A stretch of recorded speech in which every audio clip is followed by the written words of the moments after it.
हो गया।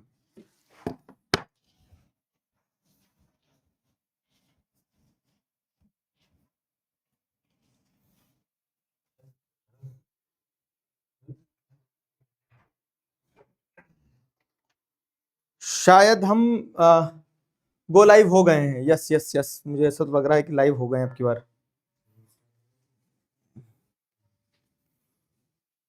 Are we live guys? क्या हम लाइव हैं? बताओ जल्दी से एक बार, तेजी से चैट में मुझे बता दो, मैं फिर तुम्हें पूरी कहानी बताता हूँ। Yes yes yes yes yes yes yes yes, we are live. Yes we are live.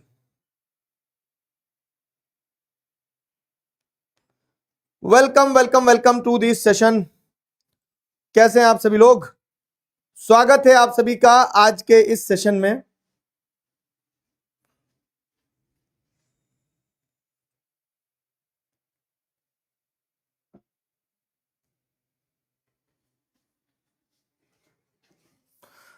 Welcome welcome welcome welcome welcome.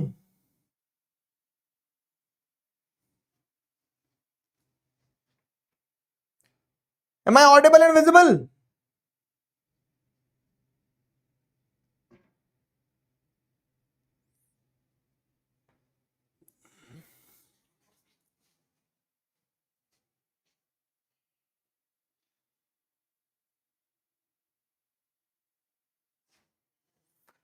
मेरे प्यारे कहाँ थे? आजा आजा बेटा, बंदूक ला दे, जरा गोली मार दो इनको। मेरे प्यारे कहाँ थे? अरे हो क्या रहा है ना, मैं तुम्हें आज टेक टेक टीम समझाता हूँ तुम्हें। इधर आओ। तो हर टीचर की क्लास एक चैनल पर होती है। Channel is basically a route, एक रास्ता। तो जो मेरा रास्ता है, मेरी क्लास वाला, उस रास्ते पे पता नहीं क्या दिक्कत थी। तो परसों के दिन तो क्लास चल गई थी, कल क्लास चालू ही नहीं हो रही, चालू नहीं चालू हो रही, और आज भी कर दी तिकड़ी खत्म।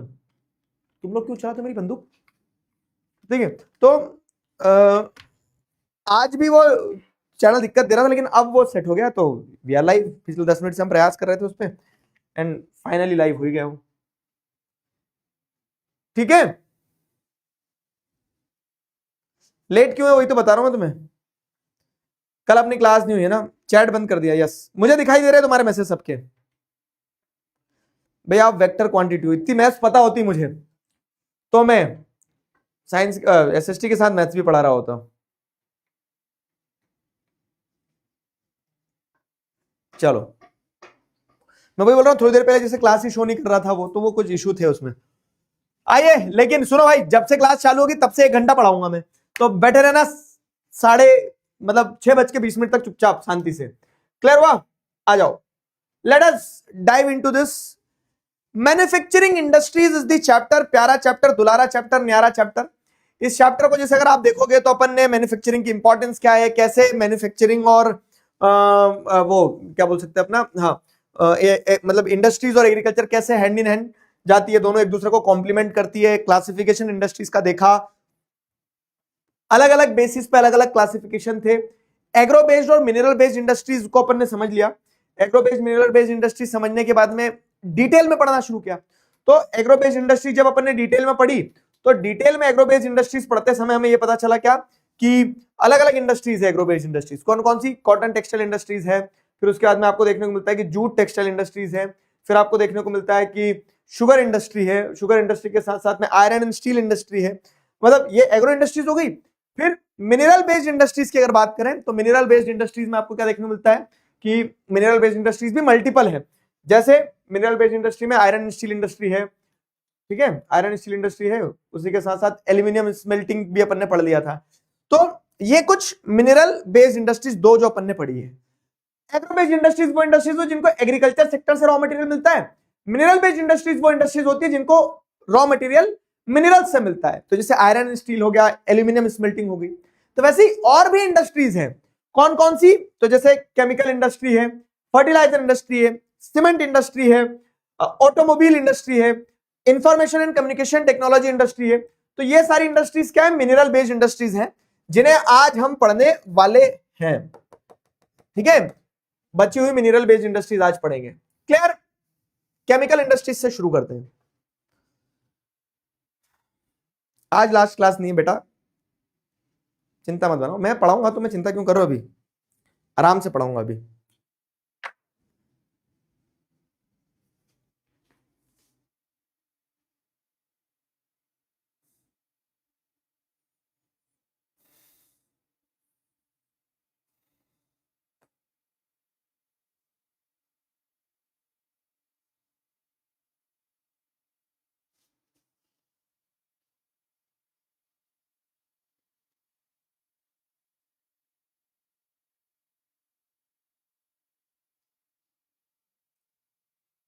ठीक है, दिवाली के बाद आज क्लास ली थी मैंने एसएसटी की, सॉरी। कहां चले गए थे?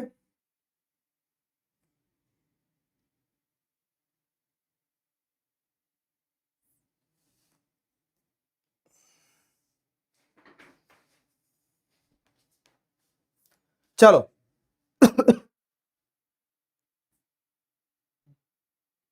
क्या चीज? हाँ यार, पिला दोगे तो बड़ा पुण्य लगेगा तुम्हें, पानी दो।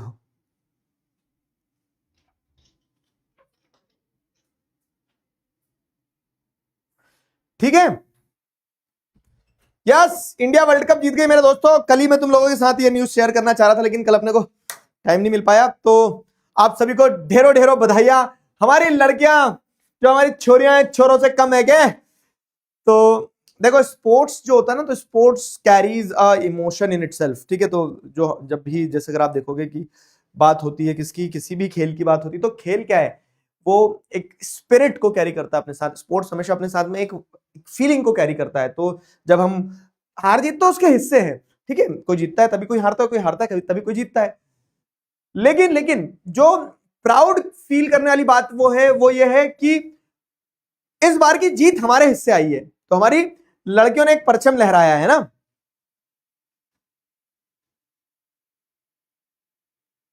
स्टार्ट मत करो, बातें करो। वो तो मैं भी चाहता हूं कि ये बातें निरंतर चलती रहे, कहीं रुके ना। लेकिन कटु सत्य ये है कि आज की क्लास और कल की क्लास और एक मैप वर्क और लेंगे तो मंडे ट्यूसडे वेडनेसडे, तो थर्सडे के दिन आई ट्राई कि अपन हो पाए तो थर्सडे ही कर लेंगे मैप वर्क। और थर्सडे नहीं हुआ, अगर थर्सडे क्लास नहीं हुई जैसे, तो नेक्स्ट वीक में जो मंडे आना 10 तारीख, तो 10 तारीख के दिन मैप वर्क की क्लास करेंगे अपन, ठीक है। तो ये सिलसिला है दोस्तों, ठीक, ये सिलसिला है। चलिए आ जाओ।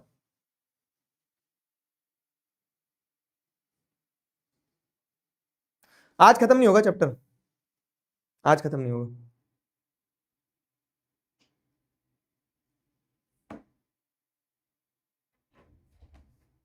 ब्लैक स्क्रीन आ रही है क्या? है?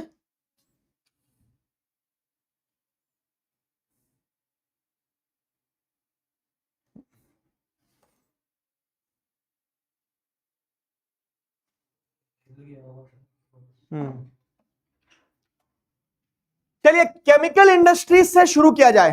तो the chemical industry in India is fast growing and diversifying. एक बहुत तेजी से ग्रो होती है और डाइवर्स इंडस्ट्री है केमिकल इंडस्ट्री, ठीक है। It comprises both large and small scale manufacturing units. तो केमिकल इंडस्ट्री में लार्ज स्केल और स्मॉल स्केल यूनिट्स आपको देखने को मिलेंगे। बड़े बड़े लार्ज स्केल यूनिट्स और स्मॉल स्केल यूनिट्स सब केमिकल इंडस्ट्री में आते हैं। तो लार्ज स्केल मतलब बड़ी केमिकल इंडस्ट्रीज भी और छोटी छोटी केमिकल इंडस्ट्रीज भी है। और ये पता है, ये समुद्र में जो मछलियां होती है ना, उस तरह की कहानी है कि छोटी मछली को बड़ी मछली खाती है और उस बड़ी मछली को और बड़ी मछली खाती है। तो इस तरह से क्या है कि छोटी केमिकल इंडस्ट्रीज बड़ी केमिकल इंडस्ट्रीज के लिए प्रोडक्ट बनाती है, और वो केमिकल जो प्रोडक्ट बनते हैं वो किसी और बड़ी इंडस्ट्री के काम आ जाते हैं, ठीक है। तो इसलिए यहाँ पे लिखा है, इसीलिए यहाँ पे क्या लिखा है, जैसे अगर आप आगे देखेंगे तो it comprises both large and small scale industries. Rapid growth has been recorded in both inorganic and organic sector. तो ऑर्गेनिक केमिस्ट्री और इनऑर्गेनिक केमिस्ट्री, आप दो तरह की केमिस्ट्री पढ़ोगे कब, जब आप 11th में जाओगे। तो उसी का एक्सप्लेनेशन यहाँ पे दिया गया है क्या, कि चाहे इनऑर्गेनिक केमिकल इंडस्ट्रीज हो या ऑर्गेनिक केमिकल इंडस्ट्रीज, दोनों ही केमिकल इंडस्ट्रीज में आपको रैपिड ग्रोथ देखने को मिली है। Inorganic chemical includes, inorganic chemical में जैसे सल्फ्यूरिक एसिड हो गया, ठीक है, synthetic fibre plastics, fertilisers, adhesive paints, dye stuffs, ये आ जाएगा, ठीक है। फिर nitric acid, alkalies soda ash used for making glass, soaps and detergents, paper, ये सब, and caustic soda. These industries are widely spread over the country. ठीक है, तो ये इनऑर्गेनिक इंडस्ट्री में, इनऑर्गेनिक केमिकल इंडस्ट्री में वो सारे केमिकल मटेरियल्स आ गए, वो सारे केमिकल मटेरियल्स आ गए जो कि आपको क्या देखने को मिल रहा है, जो आपको देखने को मिल रहा है कि मेनली इंडस्ट्रीज में बनाया जाता है। ठीक है, नेचर से डिराइव कम होता है, और ऑर्गेनिक केमिकल इंडस्ट्रीज में जैसे पेट्रोकेमिकल्स हो गए। ठीक है, पेट्रोकेमिकल्स मतलब जो नेचर से डिराइव हुए हैं केमिकल्स, जो नेचर से ड्राइव हुए फिर उनको अलग अलग इंडस्ट्रीज में यूज हो रहे हैं। ठीक है, तो ऑर्गेनिक केमिकल इंडस्ट्री में इंक्लूड होते हैं petrochemicals which are used for manufacturing synthetic fibres, synthetic rubber, plastic, dyestuff, drug and pharmaceutical. ठीक है, तो ये ऑर्गेनिक, ध्यान रखना है कि दो तरह की केमिकल इंडस्ट्रीज होती है, ऑर्गेनिक केमिकल इंडस्ट्री और इनऑर्गेनिक केमिकल इंडस्ट्री। क्लियर हुआ? ऑर्गेनिक केमिकल की अगर बात की जाए,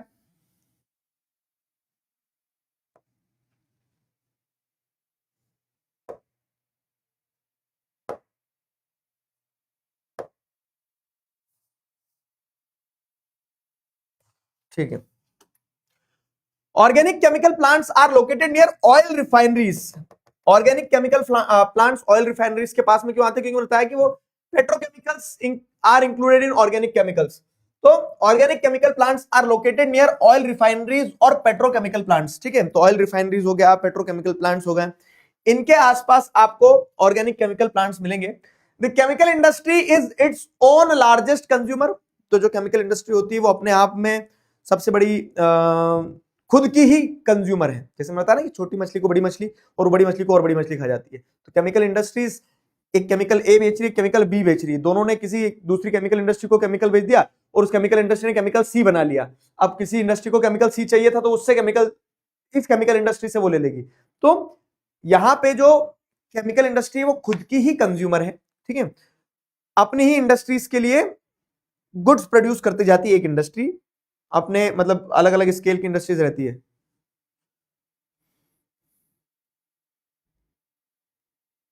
फार्मास्यूटिकल का मतलब ये होता है बाबू, जो दवाई गोली बनती है ना वो फार्मास्यूटिकल होती है।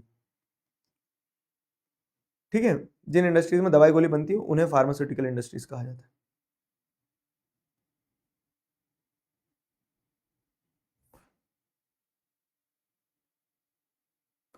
धीरे भैया धीरे, जी लेने दो हर क्लास को। अब अबे दुनिया खत्म नहीं हो रही है अभी मिल रहे हैं वापिस अपन जल्दी। तो तुम पहले बताओ, इतना समझ में आया कि नहीं? केमिकल इंडस्ट्रीज ऑर्गेनिक और दो तरह की होती है, एक ऑर्गेनिक और एक इनऑर्गेनिक। ऑर्गेनिक इंडस्ट्री में पेट्रोकेमिकल से डिराइव आउट और उससे एसोसिएटेड इंडस्ट्रीज आ रही है। इनऑर्गेनिक में आप जैसे देख रहे हैं तो जो प्रोसेस्ड केमिकल्स होते हैं वो सारे आ जाते हैं। ठीक, अब ये केमिकल इंडस्ट्री खुद की ही सबसे बड़ी कंज्यूमर है, लार्जेस्ट कंज्यूमर है। Chemical industry is its own largest consumer. How and why? तो आपको ये देखने को मिलता है कि केमिकल इंडस्ट्रीज में जो केमिकल्स बनाए जाते हैं, ठीक है, केमिकल इंडस्ट्रीज में जो केमिकल्स बनाए जाते हैं वो किसी दूसरी केमिकल इंडस्ट्री के द्वारा यूज किए जाते हैं। तो एक लूप बना हुआ है कि इसीलिए यहाँ पे क्या लिखा है कि the chemical industry is its own largest consumer.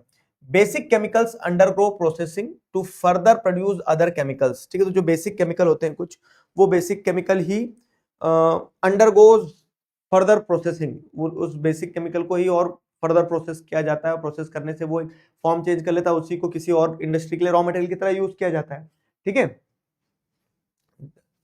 Clear हो रहा है ना? Basic chemical undergo processing to further produce other chemicals that are used for industrial applications, agriculture और डायरेक्टली फॉर कंज्यूमर मार्केट। ठीक है, तो केमिकल ए था, केमिकल बी था, दोनों को मिला के कुछ केमिकल सी बना दिया। अब यही केमिकल सी आगे इंडस्ट्रियल एप्लीकेशन के लिए, एग्रीकल्चर के लिए या फिर डायरेक्ट कंज्यूमर मार्केट में भेज दिया जाता है। Make a list of the products you are aware of. और क्या प्रोडक्ट्स आपको केमिकल इंडस्ट्री से मिलते हैं, एक लिस्ट बनाओ। तो एक एग्जांपल देना शुरू करो, जैसे पेंट्स केमिकल इंडस्ट्री से आते हैं, है ना? जो पेंट्स आते हैं वो पेंट्स केमिकल इंडस्ट्री से ही आते हैं।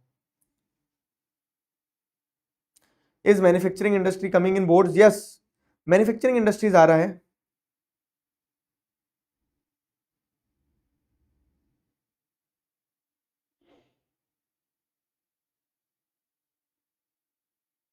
ठीक है,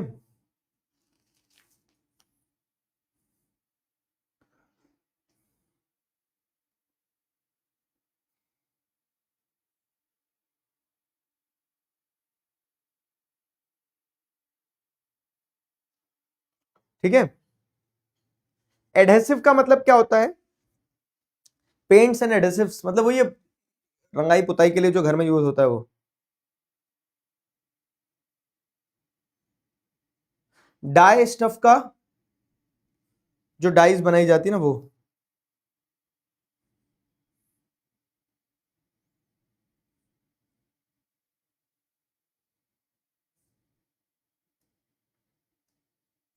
जो डाई होती है ना अलग अलग कपड़ों पे चलाने वाली, सिर में लगाने वाली, कभी कभी व्हीकल्स वगैरह पे डाई जो करी जाती है, तो वो डाई कलर।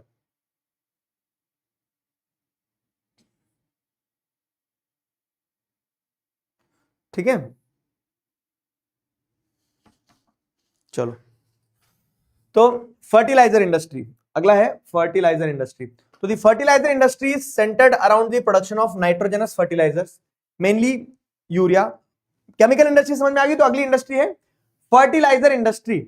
फर्टिलाइजर इंडस्ट्री में क्या देखने को मिलता है, आपको क्या पढ़ने को मिलता है कि जहां फर्टिलाइजर्स बनते हैं। फर्टिलाइजर्स क्या है?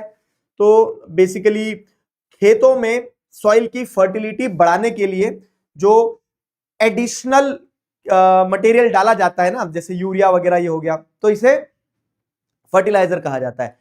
तो अब ये फर्टिलाइजर कहां बनते हैं? आपको क्या लगता है ऑर्गेनिक होते हैं? नहीं, ये फर्टिलाइजर एक तरह से आप जैसे देखेंगे तो इसमें क्या किया जाता है, अलग अलग मिनरल्स वगैरह को मिला के, ठीक है, फैक्ट्रीज में बनाया जाता है और फैक्ट्रीज में बनाने के बाद में खेतों में डाला जाता है।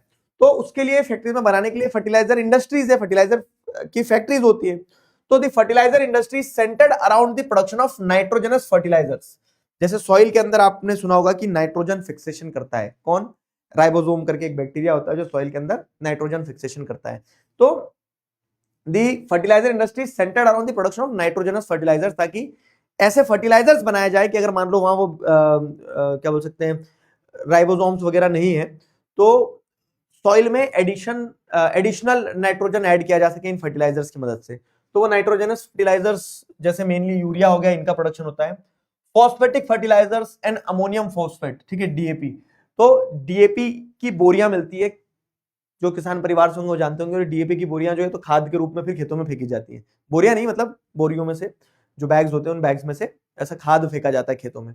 तो phosphatic fertiliser and ammonium phosphate, DAP जो होता है वो प्रोड्यूस होता है फर्टिलाइजर इंडस्ट्रीज में। Complex fertilisers which has a combination of nitrogen, phosphate and potash. तो नाइट्रोजन, फॉस्फेट, पोटाश, इन तीनों कंपोनेंट्स का आपको क्या देखने को मिलता है कि मिक्सचर बनाया जाता है। इनके अराउंड क्या होता है, नाइट्रोजनस फैक्ट्रीज, इनके अराउंड आपको देखने को मिलता है कि फर्टिलाइजर इंडस्ट्रीज डेवलप होती है। The third is potash is the entirely imported as country does not have any reserves of commercially usable potash or potassium compounds in any form। ठीक है, अब जैसे आप थर्ड मतलब पोटाश की अगर बात करो तो इंडिया में क्या केस है कि इंडिया में पोटाश जो है वो इंटायरली इंपोर्ट किया जाता है। क्यों? क्योंकि country does not have any reserves of commercially usable potash. हमारे पास पोटाश की बहुत कमी है, तो हम पोटाश क्या करते हैं, दूसरे देशों से एक्सपोर्ट करते हैं। और दूसरे देशों में कौन आ जाता है, जैसे हम पेरू करके एक कंट्री है, तो पेरू से हम पोटाश इंपोर्ट करते हैं। ठीक, साउथ अमेरिका के बहुत सारे कंट्रीज में पोटाश है, तो वहां से हम पोटाश बुलवाते हैं। समझ में आ रहा है? तो हमारी fertiliser industries are mainly centred around nitrogenous fertilisers, phosphatic fertilisers and ammonium phosphate. फिर उसके बाद में अलग अलग फर्टिलाइजर्स जैसे नाइट्रोजन, फॉस्फेट और पोटाश। पोटाश की हमारे देश में क्या है, मेनली कमी है। तो ये कुछ ये जो पार्ट है ना इस चैप्टर का, इसमें पूरा फैक्ट्स हैं। तो फैक्चुअल डिटेल्स, उन फैक्चुअल डिटेल्स को आपको क्या करना है, ध्यान रखते चलना है। फैक्चुअल डिटेल्स ड्रिवन चैप्टर है ये।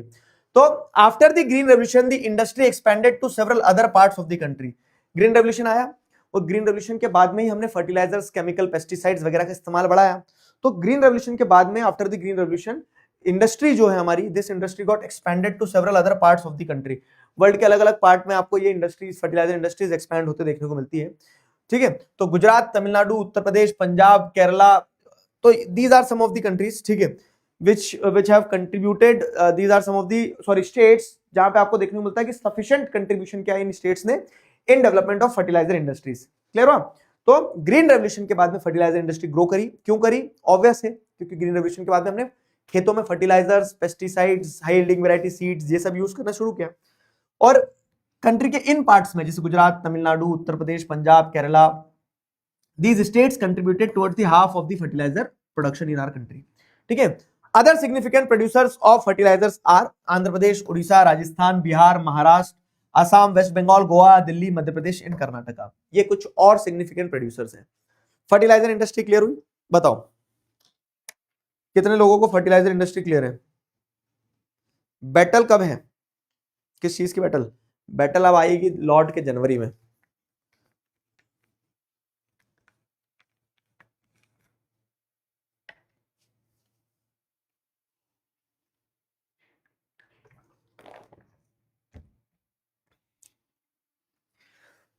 ये चैप्टर मिनरल्स वाला चैप्टर, ये चैप्टर थोड़े से फैक्चुअल चैप्टर्स हैं. ठीक है, इनमें फैक्ट्स ज्यादा हैं.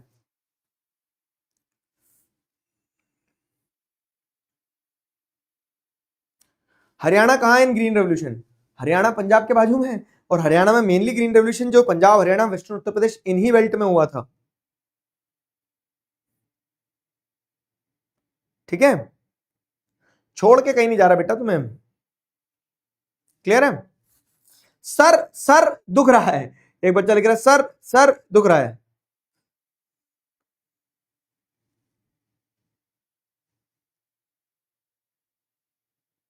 क्लियर हुआ?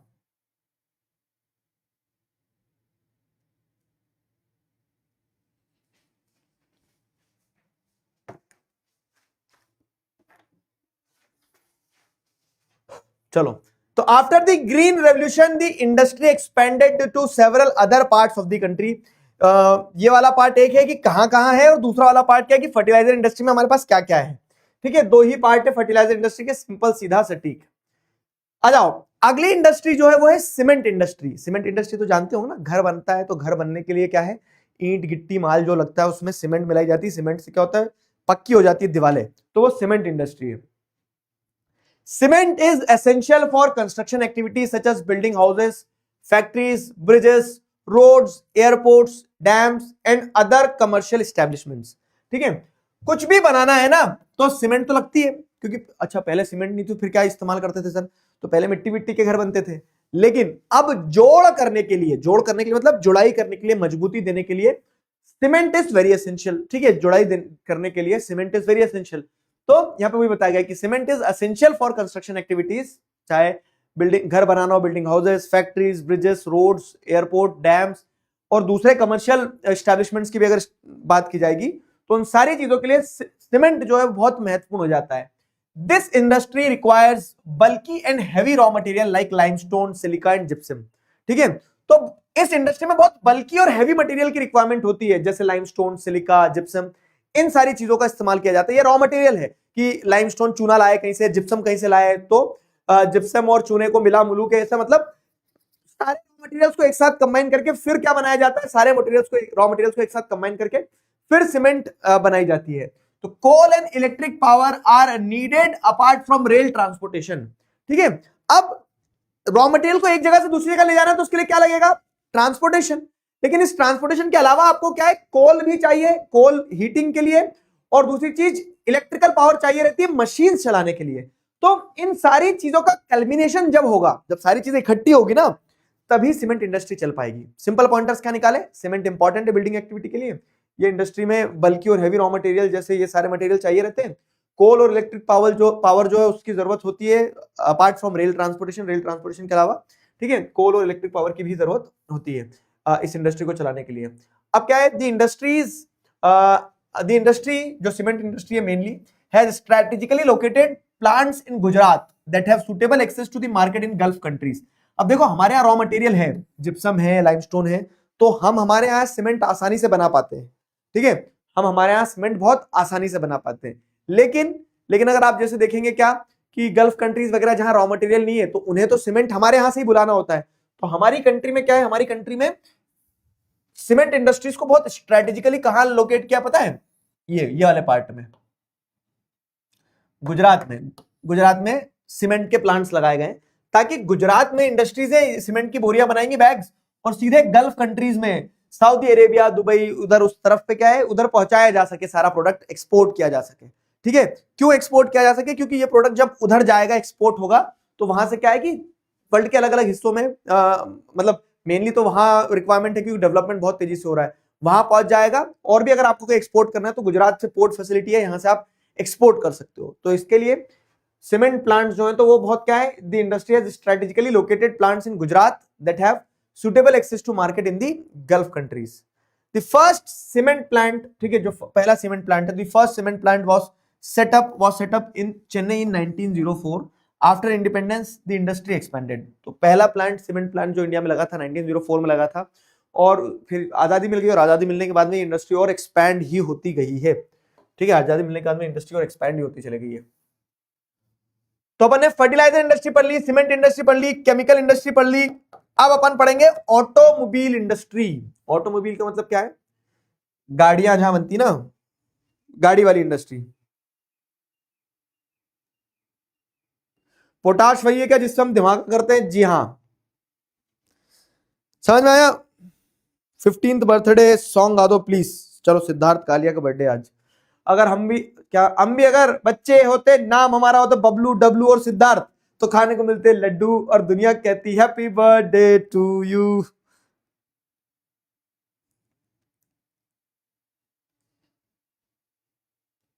विदिशा, क्या हुआ?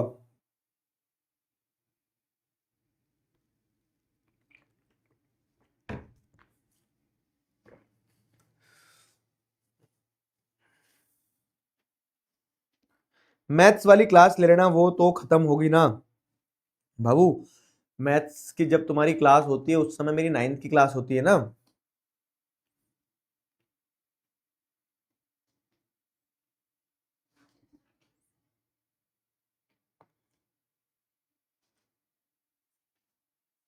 समझे भैया? बोर्ड्स टफ होते हैं क्या? डर लग रहा है? सुनो मेरी बात। एक छोटा बच्चा जो होता है ना, 1 साल का, जब वो 1 साल का नहीं हुआ होता है तो वो चल नहीं पाता, उसके लिए चलना बहुत टफ होता है। क्या चलना टफ है? नहीं, चलना इसलिए टफ है क्योंकि उसकी तैयारी नहीं होती है। वैसे ही एक 5th क्लास के बच्चे को आप 10th क्लास का एग्जाम पेपर दे दोगे तो वो सॉल्व नहीं कर पाएगा। क्या पेपर टफ है? नहीं, वो बच्चा भी 10वीं के लिए तैयार नहीं है। तो वैसे ही अगर अब बात की जाए किस चीज की, कि क्लास 10th का एग्जाम टफ होगा क्या, तो अगर आपने क्लास 10th में होते हुए उसका साल भर सिलेबस पढ़ा है, तैयारी करी है, तो वो बिल्कुल भी टफ नहीं है। तो इजी और टफ जो ना, वो एक स्टेट ऑफ माइंड है। तो आपको जहां लगे कि आप अपनी पोटेंशियल का पूरा इस्तेमाल कर सकते हो, मेहनत कर सकते हो, ईमानदारी से अपना काम कर सकते हो, इसका मतलब क्या है कि आप जीत गए। आपके सामने कुछ टफ नहीं है। लेकिन अगर आप वहीं पे पढ़ोगे नहीं, मेहनत नहीं करोगे, सिर्फ ये सोचते रहोगे कि एक दिन करूंगा और कठिन है, आसान है, ये वो, इसी चीज में उलझा रहूंगा, किसी दिन कोई पेपर लीक कर देगा, कोई बहुत अच्छे से पढ़ा देगा, कोई ये हो जाएगा, कोई वो हो जाएगा, तो सब गलत है। आप मेहनत करोगे तो आपको लगेगा पेपर लीक हो गया, आप मेहनत करोगे तो आपको लग रहा है कि आपको सब आता है, आप मेहनत करोगे तो आपको लगेगा कि पेपर है हलवा है। तो it's all about your preparations. जैसे अगर आप देखेंगे तो 10 सेकंड में भी लोग वर्ल्ड रिकॉर्ड बनाते हैं दौड़ने वाले, और ना दौड़ने वाले जो हैं तो 1 घंटा भी तो नहीं दौड़ पाते हैं।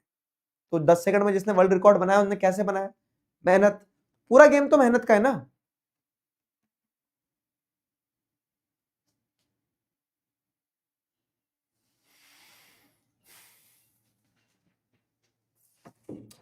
पेट्रोकेमिकल क्या है ना, जब आप पेट्रोलियम एक्सट्रैक्ट करते हैं तो पेट्रोलियम के एक्सट्रैक्शन के समय आप क्या करते हैं, जो ऑयल निकालते हैं, तो जो क्रूड ऑयल निकलता है उसे पेट्रोकेमिकल कहा जाता है। ठीक है, उसे पेट्रोकेमिकल कहा जाता है। चलो, अच्छा, अगली इंडस्ट्री है ऑटोमोबाइल इंडस्ट्री। ऑटोमोबाइल इंडस्ट्री मतलब क्या है? वो इंडस्ट्रीज जहां क्या बनाए जाते हैं, जहां गाड़ी, वाहन, ये सब बनाया जाता है। तो ऑटोमोबाइल्स जो है, ठीक है, automobiles provide vehicle for quick transport of good, services and passenger. ठीक है, trucks, buses, cars, motorcycles, scooters, three wheelers and multi utility vehicles which are manufactured in India at various centres. ठीक, automobile industry क्या है? तो basically जब आप services के लिए व्हीकल बना रहे हैं, और वो सर्विसेज अलग अलग तरह की हो सकती है, जैसे पब्लिक ट्रांसपोर्ट के लिए, प्राइवेट ट्रांसपोर्ट के लिए, लेजर के लिए, तो ऑटोमोबाइल इंडस्ट्री वेरियस तरह के व्हीकल्स आपको बनाती है, transport of goods, service and passengers which includes, कैसे ट्रांसपोर्ट होते हैं लोगों का, गुड्स का, तो ट्रक से, बसेस से, कार से, मोटरसाइकिल से, स्कूटर से, थ्री व्हीलर, टिर्री चलती है, टिर्री देखिए। चलो सब बताओ, आपके क्षेत्र में उस टिर्री को क्या बोलते हैं? हर जगह अलग अलग बोलते हैं। कहीं टुक टुक बोलते हैं, कहीं टिर्री बोलते हैं, कहीं ई रिक्शा बोलते हैं, जो पढ़े लिखे लोग होते हैं। बाकी हर क्षेत्र में अलग नाम होते हैं। बताओ, गुलू गुलू करूंगा ना बेटा, ठीक है। बताओ आपके क्षेत्र में क्या बोलते हैं। तो ऐसे अलग अलग व्हीकल्स बनते हैं। थ्री व्हीलर्स मतलब ऑटो वगैरह, टिर्री वगैरह वो आ गए। And multi utility vehicles, multi utility vehicles मतलब क्या है कि जिनको मल्टीपल पर्पज से यूज किया जाता है। जैसे वो टिर्री ही मल्टी यूटिलिटी व्हीकल में आ जाती है भाई साहब। उसका लोग कुछ भी बना देते हैं, उसका पैसेंजर वाली गाड़ी बना देते हैं, सामान ढोने वाली गाड़ी बना देते हैं, बहुत कुछ बन जाता है उसका, ठीक है, जो मल्टीपल पर्पसेस के लिए यूज होता है। स्पीडो टिर्री कहा जाता है। बिहार में टोटो बोलते हैं, या टमटम बोलते हैं, कहीं कहीं ई रिक्शा बोलते हैं। ऑटो, टुक टुक, टोटो, ऑटो बोलते हैं हमारे यहाँ। टेम्पू पंजाब बोलते, पंजाब में टेम्पू बोलते हैं। नहीं नहीं, अरे वो इलेक्ट्रिक रिक्शा जो आता है ना, वो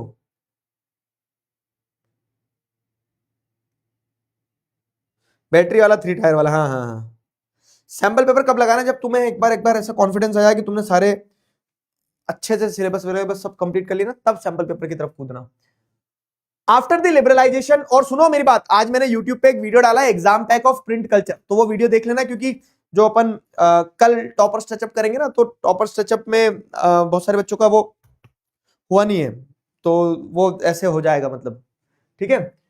तो after the liberalisation, the coming in of new and contemporary models stimulated the demand for vehicle in market, which led to the healthy growth of the industry, including passenger cars, 2 and 3 wheelers, ठीक है। The industry is located around Delhi, Gurugram, Mumbai, Pune, Chennai, Kolkata, Lucknow, Indore, Hyderabad, Jamshedpur and Bengaluru, ठीक है। तो ये आपको देखना होगा कि लिबरलाइजेशन मतलब क्या है। तो 1991, ठीक है, लिबरलाइजेशन मतलब ये बता रहा हूं मैं आपको। 1991 में क्या हुआ था, हमने हमारी इकोनॉमी को ओपन अप किया। क्यों हमने हमारी इकोनॉमी को ओपन अप किया 1991 के बाद में, बताओ।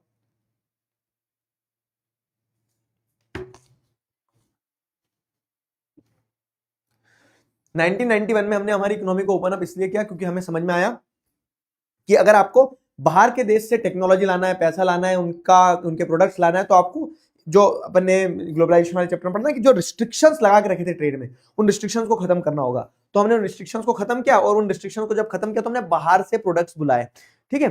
तो जब लिबरलाइजेशन के बाद में coming up of new and contemporary model stimulated the demand for vehicle in market, तब नहीं तो पहले क्या होता था 1991 के पहले दो तरह की, एक फिएट कंपनी की कारें चलती थी रोड पे, और एक एम्बेसडर चलती थी, बस ये दो ही कंपनियों की कारें चलती थी। कारें नहीं थी, और type of different type of cars ही नहीं थी। लेकिन फिर जब हमने लिबरलाइजेशन किया तो अलग अलग कंपनी की कार्स आई। The coming up of new and contemporary model stimulated the demand for vehicles, तो व्हीकल्स की डिमांड बढ़ी, ठीक है, which led to the healthy growth of industry including passenger cars, 2 and 3 wheelers, ठीक है। तो पैसेंजर कार्स हो गए, 2 and 3 व्हीलर्स हो गए, इन सबका डिमांड बढ़ गया, इन सबकी डिमांड बढ़ गई।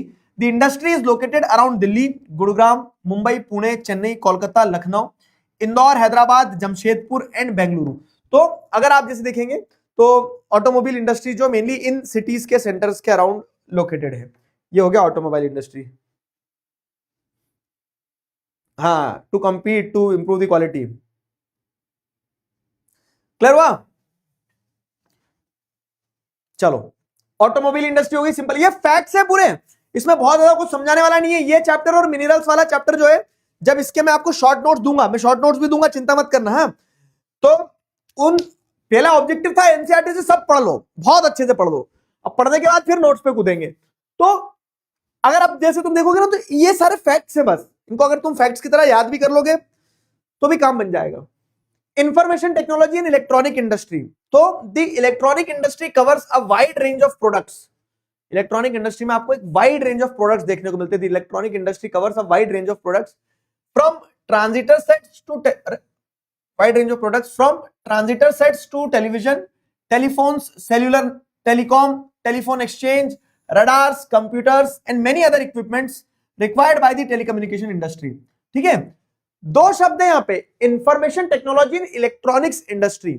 तो इंफॉर्मेशन टेक्नोलॉजी में क्या जाएगा, जैसे कंप्यूटर हो गया, टेलीफोन हो गए, रेडियोज हो गए, जो आपको इंफॉर्मेशन देती है वो टेक्नोलॉजीज। तो वो टेक्नोलॉजीज जो इलेक्ट्रिसिटी पे चलती है तो इलेक्ट्रॉनिक्स, तो आईटीसी बोला जाता है। आईटीसी इंडस्ट्री जो है, तो आईटीसी इंडस्ट्री जो है wide range of product cover करती है, जैसे telephone, television, cellular, telecom, telephone exchange, radars, computers and many other equipments, ठीक है, जो टेलीकम्युनिकेशन इंडस्ट्री के द्वारा यूज किए जाते हैं। तो ये सारे प्रोडक्ट जो है आईटीसी में आएंगे, ठीक। Bengaluru has emerged as the electronic capital of India. India की इलेक्ट्रॉनिक कैपिटल के फॉर्म में बेंगलुरु जो है ग्रो हुआ है। बेंगलुरु में आपको देखने को मिलता है क्या कि इलेक्ट्रॉनिक प्रोडक्ट जो थी उनकी बहुत ज्यादा प्रोडक्शन हो रही है। सॉफ्टवेयर आज देखोगे आप तो सबसे ज्यादा आईटी हब जो है बेंगलुरु बन गया कंट्री का। अदर इंपॉर्टेंट सेंटर्स जो और हैं इलेक्ट्रॉनिक गुड्स के लिए वो कौन कौन से हैं? मुंबई, दिल्ली, हैदराबाद, पुणे, चेन्नई, कोलकाता, लखनऊ, कोयम्बटूर, ये भी कुछ इंपॉर्टेंट सेंटर्स हैं। The major industry concentration is at Bengaluru, Noida, Mumbai, Chennai, Hyderabad and Pune. तो मेजर आईटीसी जो है वो इन सेंटर्स पे है। क्लियर हुआ? The major impact of this industry has been on employment generation. और आईटीसी इंडस्ट्रीज का मेजर इंपैक्ट भी जो रहा है वो किस पर रहा है? एम्प्लॉयमेंट जनरेशन पर रहा है कि आईटीसी ने, इंफॉर्मेशन टेक्नोलॉजी और कम्युनिकेशन इंडस्ट्रीज ने बहुत ज्यादा लोगों को रोजगार दिया है, खास करके विमेन की अगर बात करें तो जैसे यहां पे दिया भी गया है पॉइंट, ठीक है। The continuing growth in the hardware and software is the key to the success of IT industry. और 1/3 ऑफ द पॉपुलेशन जो आईटीसी इंडस्ट्री में इंफॉर्मेशन टेक्नोलॉजी एंड कम्युनिकेशन होता है आईटीसी, आईटीई हो जाएगा, इलेक्ट्रॉनिक्स की बात कर रहे तो इंफॉर्मेशन टेक्नोलॉजी एंड इलेक्ट्रॉनिक्स वाली जो इंडस्ट्री है, ये इंडस्ट्री में विमेन जो है तो 1/3 ऑफ दी जॉब्स जो है वो विमेन को मिली है, ठीक है। तो ये एक प्रोमिनेंट पॉइंट है। पुरानी बुक्स में बहुत डेटा दिया था, कट शॉर्ट करते चले गए डेटा।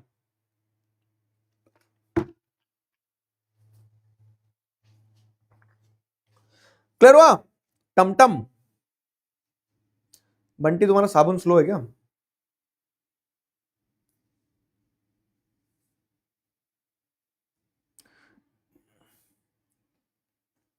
फाइन।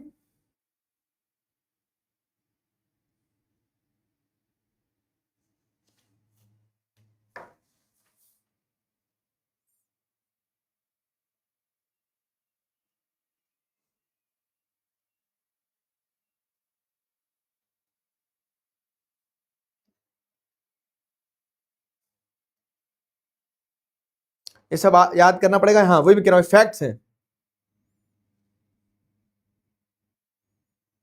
फैक्ट ज्यादा है इस चैप्टर में। तो अपन ने सारी इंडस्ट्रीज पढ़ ली, मिनरल बेस्ड इंडस्ट्रीज भी। मिनरल बेस्ड में क्या क्या पढ़ा? Iron, steel, aluminium smelting, chemical industries, fertiliser industry, cement industry, automobile industry और information technology and electronics industry, ठीक है। ये सारी इंडस्ट्रीज पढ़ी है। अब सवाल का जवाब दो। Study the given flow chart and answer the question that follows. इस फ्लो चार्ट को पढ़ो। Transport of raw material to plant, ठीक है। फिर ब्लास्ट फर्नेसेस में मेल्टिंग होती है, पिग आयरन निकलता है, पिग आयरन निकलने के बाद में उससे स्टील बनती है, स्टील के बाद में उसको शेप दिया जाता है। Explain the steel manufacturing process on the basis of the above flow chart. अब देखो ये ऊट पटांग सा क्वेश्चन जिसके लिए बच्चे प्रिपेयर्ड भी नहीं होंगे, 2025 में पूछा गया है। तो ऐसे सवाल आएंगे बाबू, ठीक है। मेंटली प्रिपेयर्ड रहना for these type of questions, ऐसे सवाल आएंगे, ठीक है। मेंटली प्रिपेयर्ड रहना इस तरह के क्वेश्चंस के लिए।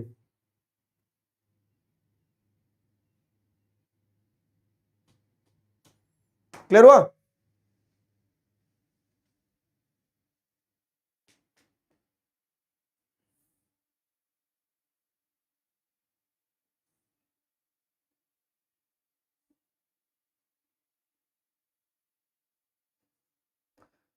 क्लियर हुआ? कितने लोगों को सवाल समझ में आ गया? अबे टोटो से बाहर निकल आओ।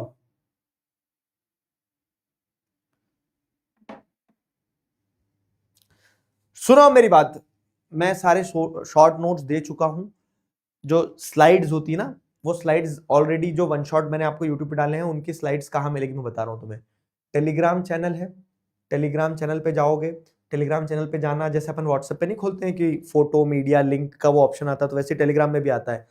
वहां देखोगे तो बस सारे चैप्टर्स के पीडीएफ डले हुए हैं, ठीक। अभी अभी अभी अभी कल भी तुम्हारी एक क्लास होगी, ठीक है। अभी खत्म नहीं हुई है कहानी मेरे दोस्त, अभी मैप वर्क भी होगा और आखिरी आते आते मैं तुम्हें सारे पीडीएफ दिखा भी दूंगा कि ये है सारे पीडीएफ। तो इन सारे पीडीएफ की मदद से तुम्हारा काम हो जाएगा, ठीक है।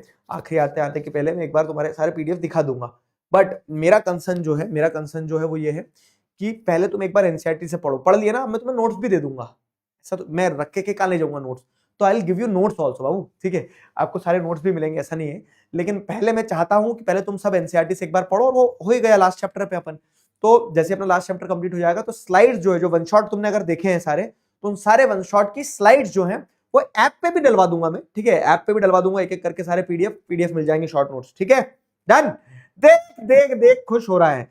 मेरा ऑब्जेक्टिव ये नहीं है कि मैं तुम्हें नोट्स से डिप्राइव करूं, मेरा ऑब्जेक्टिव है कि तुम एनसीईआरटी से पढ़ना शुरू करो, और इन नोट्स के बाद में शॉर्टेस्ट नोट्स जो होते हैं ना, जो एकदम रैपिड रिवीजन के लिए नोट्स होते हैं, वो भी हम अभय में हम उसी तरह से पढ़ेंगे, एक दिन में एक चैप्टर खत्म करेंगे, ठीक है, तो वो भी मैं आपको दूंगा, लेकिन उसके पहले, वो तो अभय में मिलेंगे, लेकिन उसके पहले मैं आपको स्लाइड्स वाले प्रॉपर नोट्स दे दूंगा, ठीक है, हैप्पी।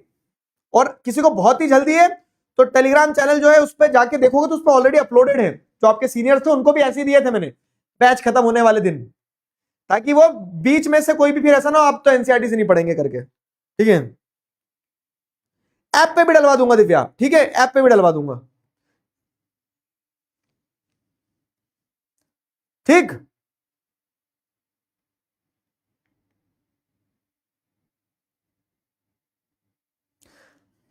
सेवन चैप्टर नहीं आ रहा एग्जाम में, ऐप पे डलवा देंगे, ऐप पे डलवा देंगे, डोंट वरी।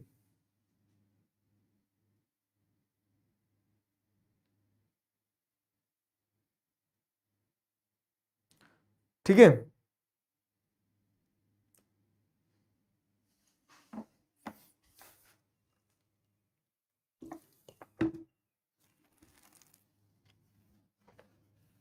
तो explain the steel manufacturing process on the basis of above flow chart. अब इसमें क्या देखो, 5 नंबर का क्वेश्चन है और 5 प्रोसेस दी गई है, 1 2 3 4 5। अब जो 5 प्रोसेस दी गई तो इसमें लिखते चलना है कि transport of raw material to plant, तो इसमें आप लिखेंगे कि फ्रॉम माइनिंग क्वेरिंग, ठीक है, माइनिंग वगैरह करके जो आयरन ओर्स रहते हैं, उन आयरन ओर को एक्सट्रैक्ट करके जो प्लांट्स होते हैं जहां पे आयरन ओर की प्रोसेसिंग होती है, वहां तक उन आयरन ओर को ले जाया जाता है। तो ये पहला पॉइंट हो गया, आपने एक्सप्लेन कर दिया। दूसरा, ब्लास्ट फर्नेस मेल्ट, ठीक है, तो ब्लास्ट फर्नेसेस में क्या होता है कि जो आयरन ओर है, तो आयरन ओर, लाइमस्टोन और कोल जो है, जो अपन ने पढ़ा है 4:2:1 के प्रोपोर्शन में ऐड किया जाता है, और 4:2:1 के प्रोपोर्शन में ऐड करने के बाद में क्या होता है, ब्लास्ट फर्नेसेस में उसको मेल्ट किया जाता है।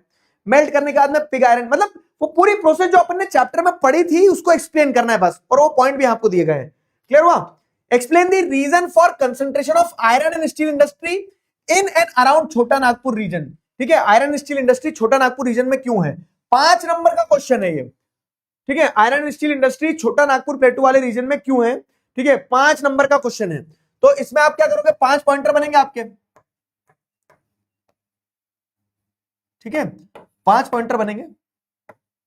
अब पांचों पॉइंटर को आपको क्या करना है, एक्सप्लेन कर देना है, कैसे, तो आप लेबर लिख सकते हो, या फिर सबसे पहले तो availability of raw material,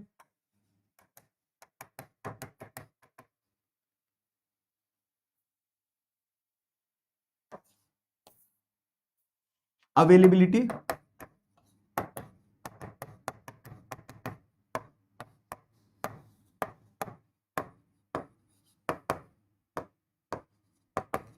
of raw material, कि रॉ मटेरियल अवेलेबल है या नहीं है, ठीक है, तो वो एक फैक्टर हो गया आपका।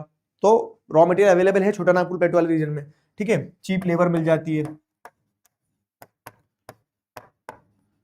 ठीक है। अब इसको एक्सप्लेन कर देना कि आयरन और कोल, लाइमस्टोन वगैरह सब नियर बाय माइन से मिल जाता है। चीप लेबर आप लिख दोगे कि पॉपुलेटेड एरियाज जैसे बिहार, उत्तर प्रदेश, वेस्ट बंगाल आसपास में, ये सब तो वहां से आपको लेबर मिल जाता है, सस्ता लेबर। फिर उसके बाद में ट्रांसपोर्टेशन फैसिलिटीज, तो near by port such as Paradip वगैरह जो है, तो वहां से ट्रांसपोर्टेशन फैसिलिटीज आपको अच्छे से मिल जाती है, क्लियर हुआ।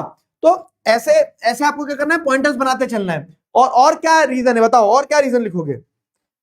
कोई भी क्वेश्चन में पैनिक नहीं करना है सबसे पहले।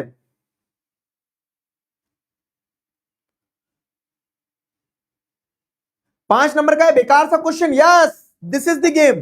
कभी कभी ऐसा होगा कि छोटे क्वेश्चन जो है, 2 नंबर, 4 नंबर, 5 नंबर के क्वेश्चन आपको मतलब बहुत डीप टॉपिक जो है 1 नंबर 2 नंबर में पूछ लेंगे, और कभी कभी बहुत हल्के क्वेश्चन 5 नंबर में पूछ लेंगे, ठीक है। ट्रांसपोर्टेशन हो गया, नियर बाय मार्केट लिख सकते हो,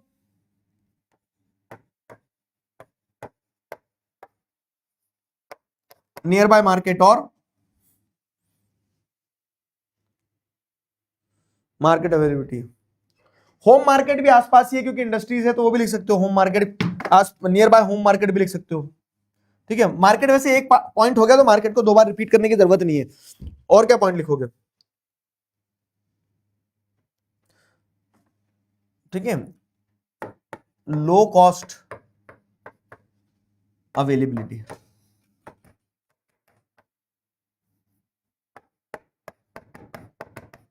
लो कॉस्ट में हर चीज आपको यहां पे अवेलेबल हो जाएगी। ठीक है, बेस्ट लोकेशन है छोटा नागपुर प्लेटू इन the world for iron steel industry. How is chemical industry in India diversified? तो आप बताएंगे केमिकल इंडस्ट्री डाइवर्सिफाइड कैसी है, तो आप लिखेंगे कि ऑर्गेनिक और इनऑर्गेनिक दोनों तरह की इंडस्ट्रीज हैं, ऑर्गेनिक एंड इनऑर्गेनिक दोनों तरह की इंडस्ट्रीज हैं, plus they are their own largest consumer.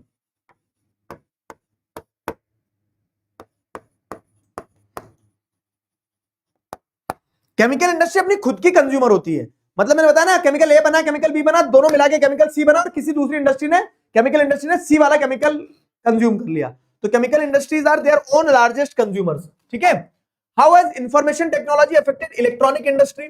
तो इंफॉर्मेशन टेक्नोलॉजी से क्या हो गया, इलेक्ट्रॉनिक इंडस्ट्री जो है और डाइवर्सिफाई हुई है। ठीक है, डाइवर्सिफाई हुई है, एक्सपैंड हुई है।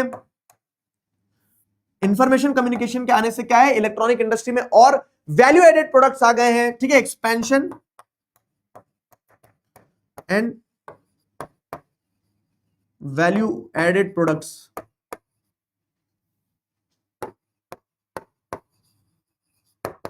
देखने को मिल रहा है आपको। क्लियर हुआ?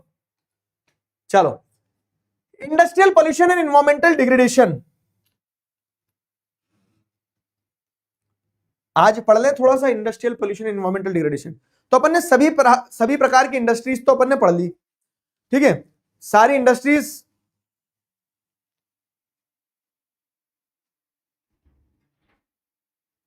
सारी इंडस्ट्रीज पढ़ ली।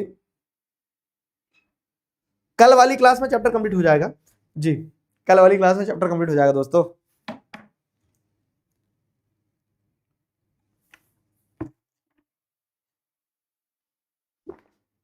आज की क्लास आपकी, लेकिन चैप्टर कंप्लीट होगा, अभी मैप वर्क भी तो बचा अपना, मैप वर्क करेंगे ना क्लास में अपन।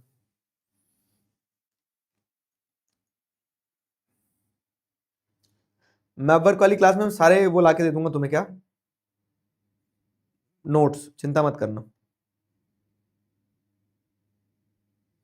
एक क्लास डाउट की और बात की रख लो सर। अच्छा, वाह लाला डाउट की और बात की।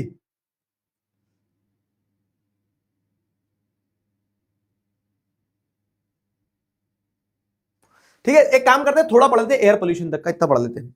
5 मिनट, 5-10 मिनट और पढ़ते हैं, 5-10 मिनट और पढ़ते हैं। अपनी क्लास वैसे भी लेट चालू हुई थी ना आज बाबू। ठीक है, तो industrial pollution and environmental degradation, देखो हमने इंडस्ट्रीज के बारे में तो पढ़ा, chemical industries, agro based industries, mineral industries, ये इंडस्ट्रीज वो इंडस्ट्रीज, धन तूफान, सारी इंडस्ट्रीज पढ़ ली अपन ने। लेकिन आपको एक चीज समझना होगी कि ये इंडस्ट्रीज जो है ना, ये इंडस्ट्रीज क्या करती है, प्रकृति को नुकसान भी पहुंचाते हैं। कितने मैप्स लाना है, ढेर सारे मैप लाना बेटा, मैप में कंजूसी मत करना। देखो मैं बताता हूं तुम्हें, हिस्ट्री के लिए लाना तुम कितने, 2 मैप, इंडिया के पॉलिटिकल मैप 2, ज्योग्राफी के चैप्टर 1 के लिए एक, फिजिकल मैप लाना, लिखते चलना। हाँ, चैप्टर 2 में कुछ नहीं आता, चैप्टर 3 के लिए भी एक पॉलिटिकल मैप लाना। पॉलिटिकल मतलब जिसके अंदर बाउंड्री बनी रहती है वो पॉलिटिकल, जिसके अंदर खुला मैदान है वो फिजिकल। ठीक है, तुम एक काम करो, सारे पॉलिटिकल लाओ, सारे पॉलिटिकल लाओ तो तुम्हें स्टेट्स का भी रेफरेंस समझ में आ जाएगा। हिस्ट्री के लिए 2 हो गए, ज्योग्राफी का चैप्टर 1 का एक, चैप्टर 2 छोड़ दो, कुछ मैप वर्क नहीं, चैप्टर 3 के लिए एक, चैप्टर 4 के लिए एक 2, ठीक है 2 मैप। हाँ, चैप्टर 5 मिनरल्स एंड एनर्जी के लिए ले आओ 4-5 मैप, और चैप्टर 6 मैन्युफैक्चरिंग इंडस्ट्रीज के भी ले आओ 4-5 मैप। समझ गए ना? तो 10 मैप तो आपके ही हो गए। ठीक है, 10 मैप आपके ही हो गए, और मतलब इतने सारे मैप के बोलो सर, एक मैप में मिटा मिटा के कर लेंगे ना। वो ये है कि तुम अच्छे से एक बार नोट्स बना लेना, उसके नोट्स बना लेना, और तुम्हें याद, प्रैक्टिस हो जाएगी, बार बार प्रैक्टिस हो जाएगी। तो हिस्ट्री का एक है, और ज्योग्राफी के हैं तो टोटल 15 ज्योग्राफी के लिए आओ। ठीक है, इसमें बच भी जाएंगे, चिंता ना करो।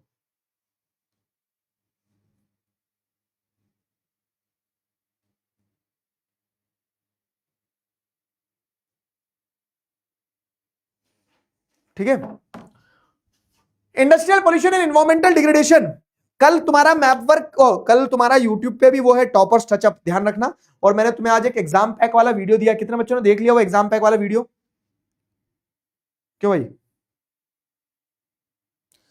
एग्जाम पैक वाला वीडियो कितने बच्चों ने देख लिया है?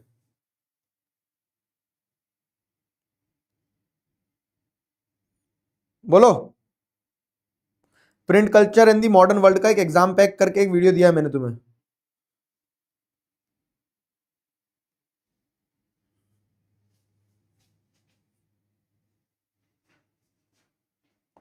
अबे सारे चैप्टर्स के वीडियो अपलोडेड है एग्जाम पैक के, सिर्फ प्रिंट कल्चर जो है वो रह गया था,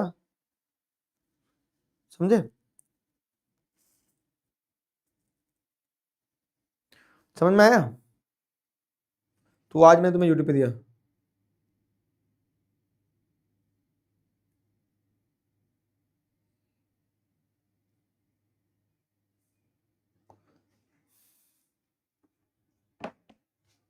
चलो, तो industrial pollution and environmental degradation, तो देखो although industries contribute significantly to India's economic growth, industries जो है बहुत इंपॉर्टेंट है और बहुत सिग्निफिकेंटली कंट्रीब्यूट करती है इंडिया के इकोनॉमिक ग्रोथ के लिए, इंडस्ट्रीज, है ना। But the increase in pollution of land water and air, ठीक है, इंडस्ट्री बहुत significantly economic growth and development के लिए कंट्रीब्यूट करती है, but the increase in pollution of land water air noise and resulting degradation of environment that they have caused cannot be overlooked, ठीक है। तो इंडस्ट्रीज ने बहुत सिग्निफिकेंटली डेवलपमेंट तो किया है, लेकिन जिस इंडस्ट्रीज के कारण जो नुकसान हुआ है ना, उस नुकसान को आप क्या कर सकते हो, उस नुकसान को आप ओवरलुक नहीं कर सकते हो, इग्नोर नहीं कर सकते हो, ठीक है। Industries are responsible for 4 type of pollution, mainly 4 तरह के पोल्यूशन इंडस्ट्रीज करती है। वो 4 तरह के पोल्यूशन कौन कौन से हैं? Air pollution, water pollution, land pollution, noise pollution. हम एक एक करके चारों पोल्यूशन को समझेंगे, एयर, वाटर, लैंड और नॉइस, ठीक है। The polluting industries also include thermal power plant, ठीक है। तो इन इंडस्ट्रीज के द्वारा जो पोल्यूशन किया जाता है, उन पोल्यूशंस में थर्मल पावर प्लांट, जो थर्मल पोल्यूशन होता है वो भी इंक्लूड होता है। थर्मल पोल्यूशन मतलब कि पानी की टेम्परेचर को बढ़ा देना, थर्मल पोल्यूशन, ठीक है। तो एयर पोल्यूशन से शुरू करते हैं, आ जाओ। एयर पोल्यूशन समझना, हम यहां समस्या पढ़ेंगे और फिर समाधान भी पढ़ेंगे। तो एयर पोल्यूशन की अगर बात करें तो इंडस्ट्रीज एयर पोल्यूशन कैसे करती है? तो जैसे आप देखते हैं इंडस्ट्रीज की चिमनीज वगैरह होती बड़ी बड़ी, वो धुआं धुआं कर देती है, गंदगी कर देती है ना। तो air pollution is caused by presence of high proportion of undesirable gases. undesirable gases कौन कौन सी है? जैसे सल्फर डाइऑक्साइड हो गया, कार्बन मोनोऑक्साइड हो गया, ठीक है। तो ये सल्फर डाइऑक्साइड, कार्बन मोनोऑक्साइड, इन गैसेस के चलते क्या होता है ना, पोल्यूशन होता है बहुत ज्यादा। Airborne particulate materials, airborne particulate materials क्या हो जाएंगे? Airborne particulate material containing both solid and liquid particles like dust, spray mist and smoke. तो बेसिकली एयर पोल्यूशन में आपको यह चीज देखने को मिलती है कि जो हवा के अंदर कण है, उन कण को पार्टिकुलेट मटेरियल कहा जाता है, जो बहुत नैनो पार्टिकल्स होते हैं ना। तो वो पार्टिकुलेट मटेरियल जो होते हैं वो क्या करते हैं, एयर, जैसे एक एग्जांपल देता हूं, तुम देखा कभी कभी घर में कहीं से रोशनी आ रही होती है, एक उजाले की एक वो लाइन आ रही होती है, उसमें तुम्हें हल्के से डस्ट के पार्टिकल्स उड़ते हुए दिखेंगे, डस्ट के पार्टिकल्स उड़ते हुए दिखेंगे।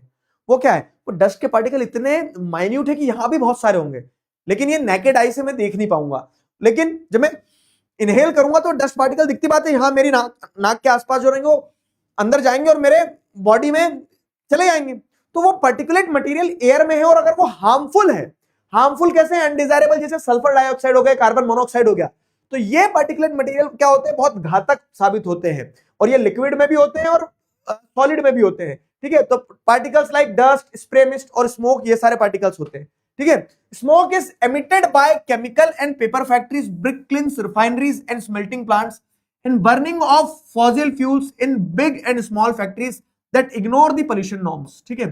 तो बड़ी और छोटी फैक्ट्रीज जो पोल्यूशन नॉर्म्स को इग्नोर करती है, वो बड़ी बड़ी और छोटी छोटी फैक्ट्रीज क्या करती है, जो पोल्यूशन नॉर्म्स को इग्नोर करती है, वो स्मोक निकालती है बहुत ज्यादा, और वो स्मोक जब निकलता है तो smoke is emitted by the chemical and paper factory, ठीक है। तो केमिकल हो गई, पेपर फैक्ट्री हो गई, ब्रिक क्लिन्स मतलब ईंट के भट्टे जो होते हैं, रिफाइनरीज जो होती हैं जहाँ पे ऑयल वगैरह रिफाइन होता है, स्मेल्टिंग प्लांट्स जो होते हैं जहाँ जैसे एल्यूमिनियम स्मेल्ट हो रहा है वो, ठीक है। तो ये जब कोल वगैरह जलाती है तो कोल वगैरह जलाने से धुआं निकलेगा, वो धुएं के अंदर ये अनडिजायरेबल गैसेस जैसे सल्फर डाइऑक्साइड और कार्बन मोनोऑक्साइड होती है, ठीक है। इसी के साथ साथ एयर पोल्यूशन होता है टॉक्सिक गैस लीक से भी, जैसे भोपाल में हुई थी, ठीक है, भोपाल गैस ट्रेजेडी जो हुई थी। तो toxic gas leaks can be very hazardous with long term effect, ठीक है, जो पूरी जगह के वाटर को, सॉइल को, सबको पोल्यूट कर सकती है। Are you aware of Bhopal gas tragedy that occurred, ठीक है, इन इन द ईयर, कौन सा साल था मैं मिस कर गया, ठीक है, तो भोपाल गैस ट्रेजेडी हो गया। Air pollution adversely affect human health, animal, plants, buildings and the atmosphere as a whole. तो एयर पोल्यूशन इन सारे समस्याओं का कारण बनता है कि वो ह्यूमन हेल्थ को, एनवायरमेंट को, एनिमल्स को, सबको वो करता है। खुशी चहल, बेटा क्या क्या समस्या बताओ। एवीएम आयुष चंद्रवंशी, ठीक है बेटा, लव यू टू। सारे बच्चे प्यारे बच्चे यार मेरे, तुम सब मुझे बहुत प्यारे हो, ऐसा नहीं है, और कोई कहीं नहीं जा रहा है, बस ट्रेन बदल रहे हैं अपन, मंजिल तो अभी हमारी दूर है ना। अभी तो विदाई 5.0 तो मैं आखिरी क्लास में बनाऊंगा, तुम्हें टीका लगा दो ठीक है, 30 रुपए पेटीएम कर दो सर। ओके भाई, please make a video what is added and what is deleted. Added deleted में क्या है, कुछ ऐसा है ही नहीं, नई एनसीईआरटी के हिसाब से पढ़ेंगे बस, नई एनसीईआरटी में जो जो है सब कुछ है, चैप्टर्स, स्टेट बोर्ड्स के जो चैप्टर्स हैं उन्हें ध्यान में रखना, स्टेट बोर्ड वाले बच्चों को वो चैप्टर्स नहीं पढ़ना है, ठीक है, क्लियर हुआ। चलो चलो छुट्टी कर रहा हूं बस। इंपॉर्टेंट क्वेश्चन मैंने आज दिया है ना, एग्जाम पैक देखो तो सही जाके एक बार, एग्जाम पैक देखो एक बार जाके, मैंने आज दिए इंपॉर्टेंट क्वेश्चंस,